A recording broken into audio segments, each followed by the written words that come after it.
Hello everyone, स्वागत है आपका मेरी इस आज की टैली की अगली वीडियो में। तो कल भाई हमने टैली के कंपनी के बारे में पढ़ा था कि कंपनी क्या होती है और उसके फीचर्स के बारे में पढ़ा था, लेकिन हमने उसको एक्सप्लेन नहीं किया था। तो चलिए आज हम उसको एक्सप्लेन करते हैं। सबसे पहले आता है सेपरेट लीगल एंटिटी। क्या होता है कि कंपनी अपने सदस्यों से कानूनी तौर पर अलग होती है। इसका मतलब है कि कंपनी का अपना अलग अस्तित्व होगा। सेपरेट लीगल एंटिटी, उसका अपना अलग अस्तित्व होगा और उसकी जो सदस्य हैं उनसे कानूनी तौर पर वो अलग होगी।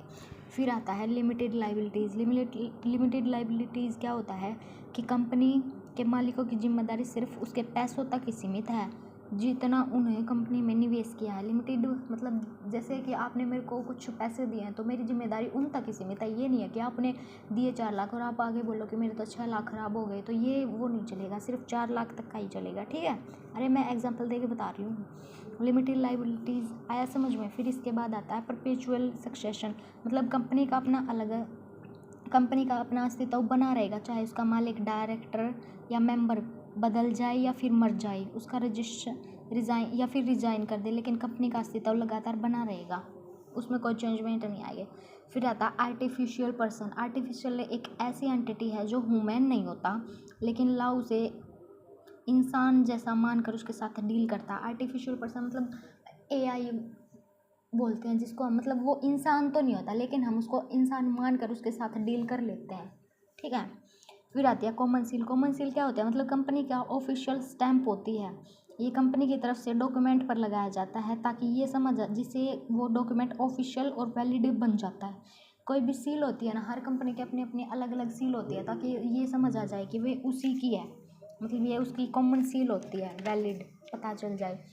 फिर आती है separation of ownership and management. ये क्या होती है? ओनर्स और मैनेज।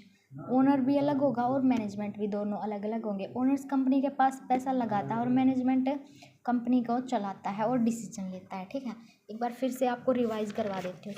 सबसे पहले आता है सेपरेट लीगल एंटिटीज़। कंपनी का अपना अपना अलग कानूनी, कंपनी मतलब जो सदस्य होते हैं उनसे कानूनी तौर पर अलग होगी, और इसका मतलब है कि कंपनी का अपना अलग कानूनी अस्तित्व होगा। ठीक है, उनके सदस्य से अलग कानूनी अस्तित्व होगा। लिमिटेड लाइबिलिटीज़ होंगी कि भाई कंपनी को के पास जितना पैसा दिया है उतने तक ही सीमित है। वो ये नहीं है कि आप उससे अलग अलग जिम्मेदारी कोई भी और है उसको तक उस पर ब्लेम लगाओ कि ये है, ये इसने ये बोला था और ये कर दिया। नहीं, कंपनी के मालिकों की जिम्मेदारी सिर्फ उतने पैसों तक ही सीमित है जितने उन्होंने कंपनी में निवेश किए हैं, इससे आगे नहीं होगा।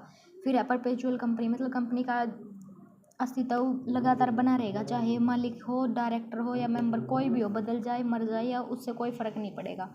आर्टिफिशियल कंपनी क्या होती है? आर्टिफिशियल पर्सन क्या होता है? वो मतलब आदमी तो नहीं होता लेकिन उसको आदमी मानकर उसके साथ डील कर लेते हैं। कॉमन सील कंपनी की एक अपनी कॉमन सील होती है जिसके द्वारा ये पता चल जाता है कि ये वह कंपनी है।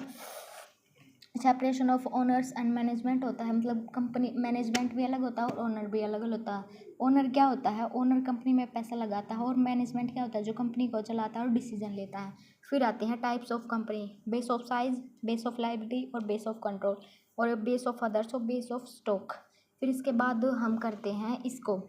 सबसे पहले हम पब्लिक कंपनी को करते हैं। पब्लिक कंपनी क्या होती है? जो अपने शेयर पब्लिक में बेच सकती है। ठीक है, जो सब लोग जो चाहे कंपनी को शेयर मतलब इसमें ये कंपनी अपने शेयर बेच सकती है और जो भी लोग चाहे वो कंपनी के शेयर खरीद सकते हैं। इसके फीचर्स है ओनरशिप।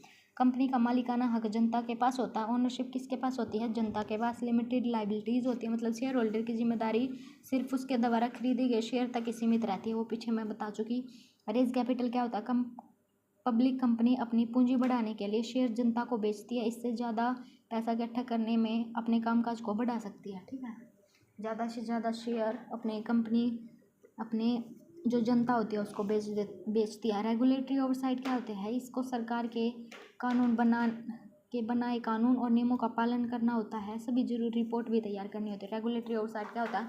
कानून जो सरकार ने बना दिए उनको फॉलो करना और अलग अलग रिपोर्ट वगैरह उनको तैयार करना।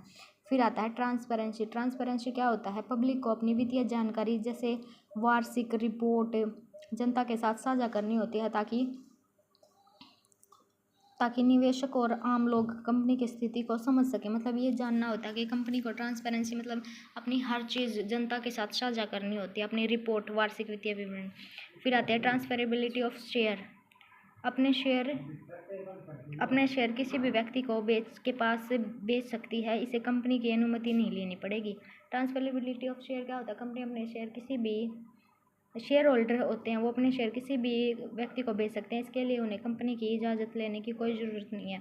वोटिंग राइट होता है इनको। और लिक्विडिटी क्या होती है? पब्लिक कंपनी के शेयर अपने आसानी से खरीद या बेच सकती है। चलिए एक बार फिर से आपको अच्छे से समझाती हूँ।